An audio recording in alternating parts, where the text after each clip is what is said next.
শেষ মুহূর্তে ভোগান্তিহীন ঈদযাত্রায় ঢাকা ছাড়ছে মানুষ। ঈদের ছুটি স্বজনদের সাথে কাটাতে শনিবার ঘরমুখী মানুষের ভিড় বাড়ে বাস টার্মিনালগুলোতে।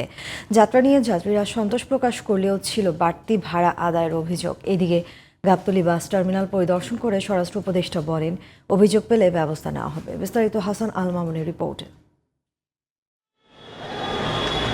অনেক বেসরকারি প্রতিষ্ঠানের শেষ কর্মদিবস ছিল শনিবার, তাই সকাল থেকেই যাত্রীর চাপ দেখা যায় রাজধানীর সায়েদাবাদ ও গাবতলী বাস টার্মিনালে। শেষ সময়েও কোনো ধরনের ভোগান্তি ও বিড়ম্বনা ছাড়া ঢাকা ছাড়েন যাত্রীরা।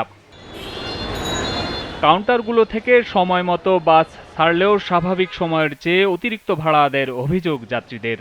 নর্মালি 550 টাকা নেয়, 800 টাকা নিচে আর কি, তাহলে 250 টাকা বেশি নিচে আর কি হিসাবে। এমনি ঈদ বলে কারণ 100 টাকা হলেও যথেষ্ট মানা যেত, যেহেতু অনেক চাকরি বাকরি আছে, অনেকে ব্যবসা সবাই তো অ্যাবিলিটি একরকম না।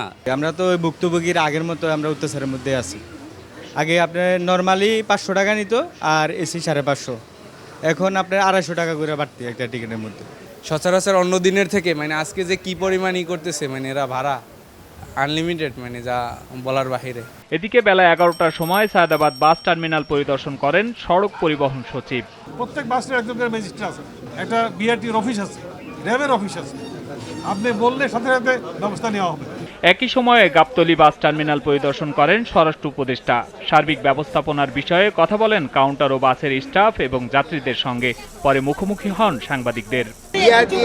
একটা চার্ট দেওয়া আছে, এই চার্টের থেকে যদি কোনো ভাড়া কেউ বেশি নেয় এই ব্যাপারে আপনারা বিআরটিএ কর্তৃপক্ষকে অবশ্যই জানাবেন। এখানে কন্ট্রোল রুম রয়ে গেছে, আমাদের পুলিশের কন্ট্রোল রুম রয়েছে, আপনারা যেন ভালোভাবে যেতে পারেন, আপনার বাসা বাড়ি যেন সুরক্ষিত থাকে, এই জন্য সব ধরনের ব্যবস্থা নেওয়া। ঈদের ছুটিতে ফাঁকা ঢাকার নিরাপত্তা নিশ্চিতে আইন শৃঙ্খলা বাহিনী সোচ্চার রয়েছে বলেও জানান জাহাঙ্গীর আলম। সবাই ছুটি ভোগ করতেছে, কিন্তু আমার পুলিশ কিন্তু সশস্ত্র বাহিনী, পুলিশ, বিজিবি, আনসার, এরা কিন্তু কেউ ছুটিতে যাচ্ছে না।